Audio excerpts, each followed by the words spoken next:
வணக்கம். இன்றைய இந்த உரையாடலுக்கு உங்கள வரவேற்கிறோம். நாம இன்னைக்கு பார்க்க போற ஆதாரம் புன்னகையை தேடிய குரங்குங்கிற ஒரு சிறுவர் கதை. கேட்கறதுக்கு ரொம்ப சிம்பிளா இருக்கலாம். ஆனா, இதுல ஒரு சோகமான குரங்கு எப்படி சந்தோஷத்த கண்டுபிடிச்சதுங்கிறதோட பயணத்துல, சில ஆழமான விஷயங்கள் இருக்கிற மாதிரி தோணுது.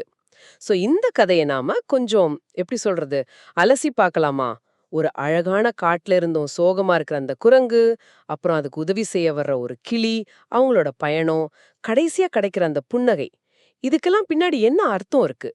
மகிழ்ச்சி, நட்பு, அப்புறம் நமக்குள்ளே இருக்கிற சந்தோஷம். இத பத்தி இந்த கதை என்ன சொல்ல வருதுன்னு கொஞ்சம் யோசிக்கலாம். நீங்களும் எங்களோட சேர்ந்து இதுல சிந்திக்கலாம். சரி, ஆரம்பிக்கலாமா? ம் ஒரு சின்ன பிள்ளைங்க கதைய எதுக்கு இவ்வளோ ஆழமா பார்க்கணும்னு நீங்க நினைக்கலாம் இல்லையா? ஆனா உண்மையில சொல்லப்போனா இந்த மாதிரி ரொம்ப எளிமையா தெரியற கதைகள்ல தான் சில சமயம் நம்மளோட அந்த அடிப்படை உணர்வுகள், உறவுகள் பத்தின பெரிய உண்மைகள் கூட ஒளிஞ்சிருக்கலாம். இது குழந்தைங்களுக்கு மட்டும் இல்ல, நமக்கும் தான், பெரியவங்களுக்கு கூட